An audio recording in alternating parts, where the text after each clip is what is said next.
Welcome, Sagittarius. This is your weekly focus for May the 6th through to the 12th, 2024. I'm Tilly. This is Tarot with Tilly. Thank you for being here. Thank you truly for being here. Let's get right to the reading. I just need a sip here. I feel a tickle in my throat, so my apologies. Okay, to the cards we go. Oh, we had a card flip out. The Page of Cups. Your self-expression, your creativity, romance. You could find somebody this week if you are looking for, you could meet somebody this week. They could turn into a lover, a best friend, just someone dear to your heart. But they may have a whole different background, a whole different culture, a whole different, maybe even language, or they live on a different continent, and you grow this bond. You start to grow this bond with another. This could also be about dreaming of the possibilities of your tomorrow, the abundance, the prosperity that you can bring in to your life through setting intentions, through planning, through strategizing.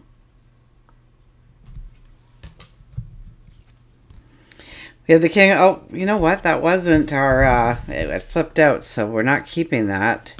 We have to cut the cards here. Although it was a really good card, I should have just kept going for you. Okay, underlying energy. Let's get to her. Look at that, we have the Fool.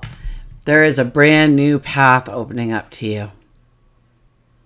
So this could be any part of your life. You could be looking at your financial security, your material comforts, growing them, manifesting them, making them tangible. We could be stepping into new jobs, new careers, new relationships, new ways of doing, being, becoming. Our daily routines can change. We may want to change a habit, a behavior. There is so much open to you here. Let's see what the other cards have to say, but this is a week for new beginnings for you, new starts. So I wouldn't expect it to just be in one area of your life. I would expect several areas to have, I hear spring blossoms. Okay, so just the seeds are in the ground. You may not even realize that you have started on this great, beautiful new journey at the week's end, okay, because it's just about planting the seeds. It's not until it starts to grow, until we start really hyper focusing in those areas where it will grow into what we want it to, what we see it to be at the present moment. We have the Seven of Cups. The Seven of Cups is about not being too hasty in your choices. So you may be offered a whole assortment of different seeds to plant. Now you have to figure out what you truly want. What you want to bring into your world. I mean, one cup might hold some kind of holistic approach to good health. Another might be an exercise routine in there. There could be budgeting and savings in there. Or maybe you're gardening, or maybe you're walking in nature, connecting with nature, connecting with the heartbeat, the rhythm of the natural world again. This could be where you allow your voice to come out clearly. Grow that voice stronger. Could be where you stepped into new opportunities for work, career. This could be new ideas to enjoy life more, have more playtime, have more adventure, allow more opportunities to arise, and to think about what is good and what is bad and what you truly want to step into and where you want to grow and where you want to prosper, where you want to invite in love and happiness and joy. So we don't want to just pick something without really, we want to leave it wide open. We want to see what the world has to offer us this week.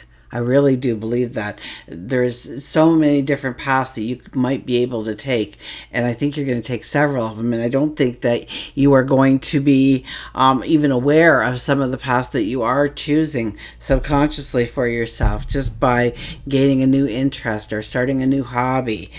We have the Knight of Swords. This is definitely a lot of energy to push ourselves forward. So I would have to say, first of all, we want to utilize this energy this week.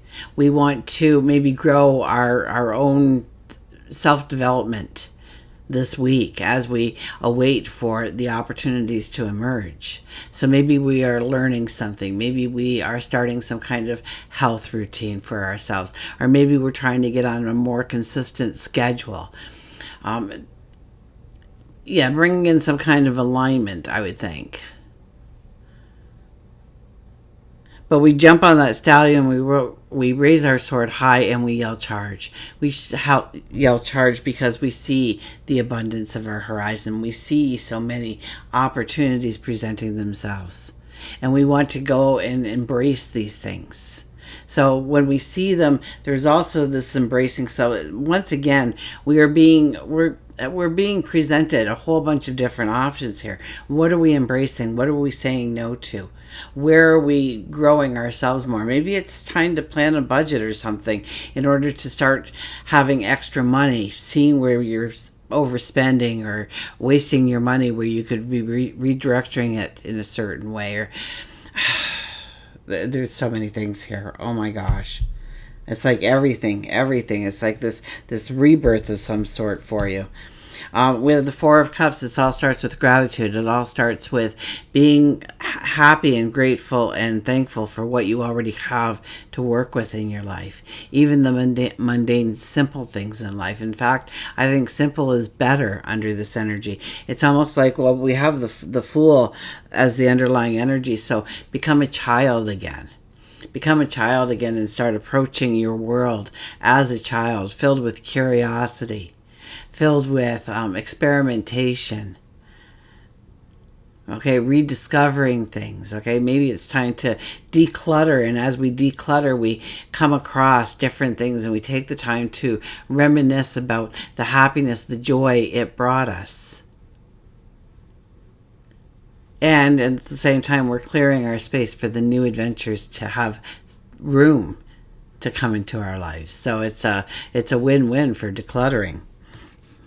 So being grateful, being thankful. Start a gratitude journal. Put a piece of paper and a pen beside your bed. And each night as you sit down, tonight, okay, you're going to sit down and you're going to think about one thing that you're grateful for. One thing in your life. Maybe it's yourself. Maybe it's the fact that you have eyes to see with. Maybe it's the fact that your fridge is running. Maybe it's the fact that you had a big family gathering and it created all kinds of memories to take forward in our hearts. Really one thing. Maybe it's just that you have a pillow to put your head on. Whatever it is. Write it down, read it aloud, go to sleep, wake up the next day feeling refreshed and revived. The second night, you're going to write down a second thing. You're going to read them both aloud. You're going to go to sleep. Third night. By the end of the week, you should start be sleeping a little bit more sounder. You may be falling asleep a little faster, and you may be seeing some seedlings showing up in your path, some new beginnings, some new starts, some new opportunities. Because in this card, usually it's shown as the hand of God is holding this cup full of abundance and prosperity and love and joy towards us, but it's holding back until we realize the potential of what we already have around us before adding to it. We have the Page of Cups. This has been a frequent flyer, and I kind of get that if you are in the dating scene, but even if you're not, it might be somebody that turns out to be a really good friend or something, but they come from a completely different background, a different language perhaps, they live on a different continent perhaps, and getting to know them and learning about their culture and their experiences and their traditions, and them learning from you about yours, and growing the bond just by your differences, just by how different your worlds are and how they collide. It could be, about dreaming of the possibilities of greatness, of achieving at the highest level, of, unleashing your full potential. And understanding what that could do to your world going forward.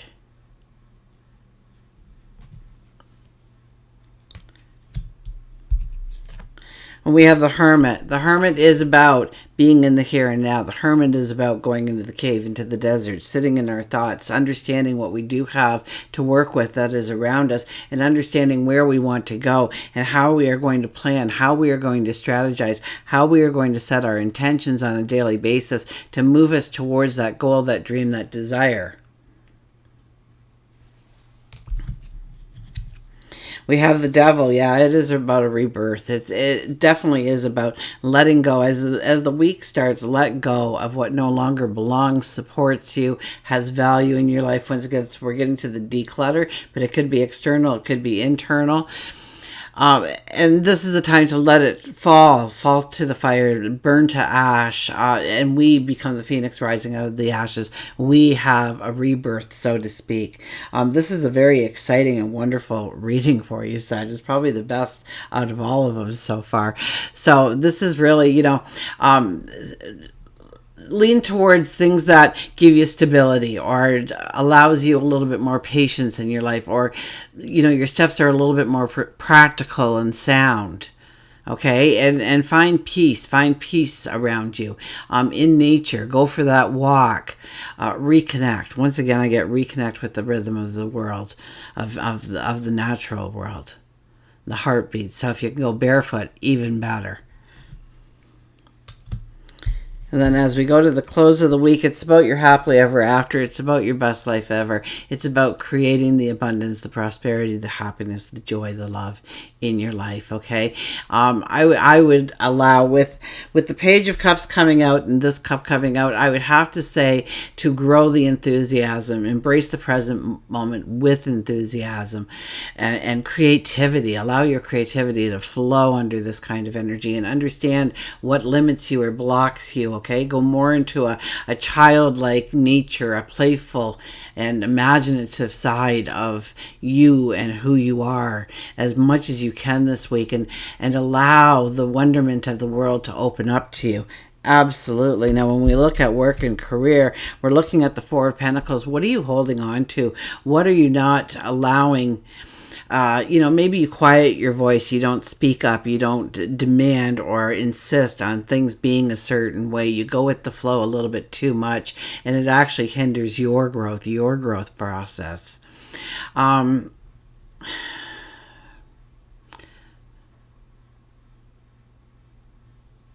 Yeah, I get this real playful kind of energy. Immerse yourself in painting or gardening or dancing or music or anything that gives you that creative stir, that fills you with passion, that fills you with enthusiasm and delight, joy. The more you do that in your life this week, wow, there is just a tremendous opening of all kinds of wonderful waiting for you on the other side.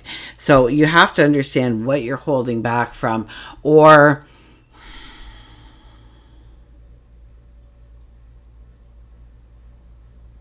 maybe you're insecure in your self-expression or your communication.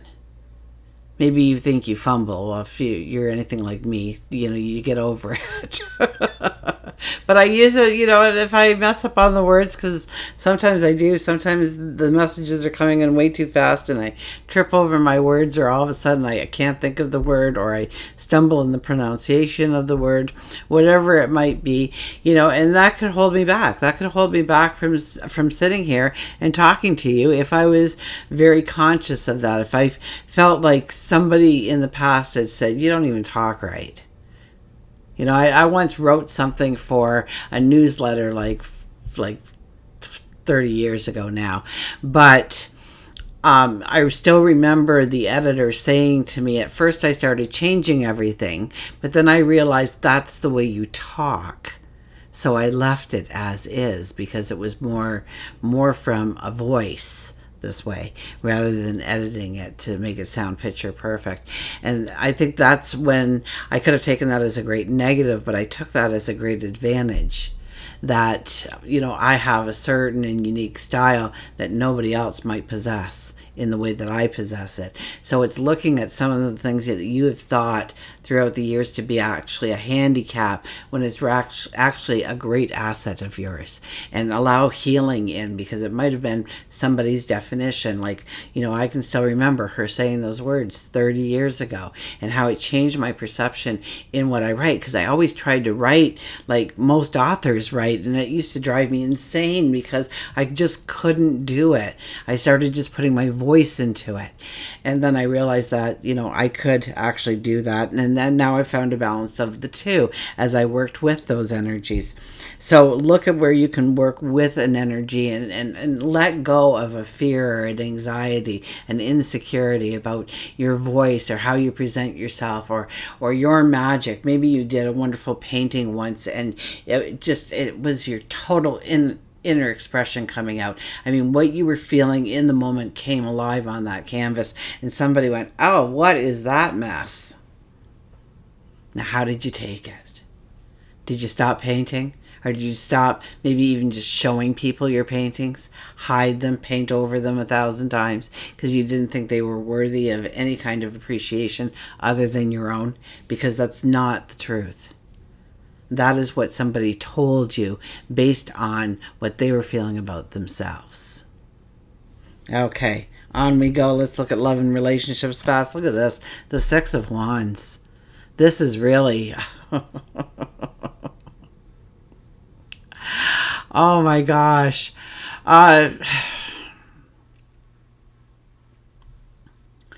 This is going forward in successes. This is, you may be just coming out of a cocoon, so to speak. You may be just starting to learn that you can fly and fly to great heights. You may be just rejoining in some new level, okay? Because for a couple of years, though, we were all pulled apart. And maybe you're just rejoining with finally a sense of comfort or a sense of stability within relationships, being able to open yourself up to experiencing love and connecting fully with another in a way that you've been kind of holding yourself back lately or over the last several years. I think it's almost like you're coming out of the cocoon here, and it's time to go forward in successes. Don't pull back now. You're just starting to get a tempo. You're just starting to get a beat. You're just starting to get a rhythm into your authentic self and who you can really be within the relationship, and the love that you can allow in, and the love that you can give out. And we have the Justice card. The Justice card is one that is asking us to look at what has value in our life, what has worth, what is moving us forward, what supports us, what brings us in happiness and joy, and to remove what no longer belongs. So a little bit of that decluttering once again appears in the reading. There's also making a goal, an intention, a promise to yourself that you're going to create a plan, that you're going to create a strategy to go forward in the life you want, whether that be work, career, love, happiness, joy, celebrating yourself in some way. And then giving it the focus, the attention it needs in order to thrive, in order to grow, in order to become that great harvest, right? But once again, I go back to the seeds that were all laid out in front of you, and having to choose between, but I think you choose several. It's not like you, out of all of this, you can only go one way. I think you can intermingle with these energies and bring alive, a whole new tomorrow for yourself. Until we meet again, remember, I do love you.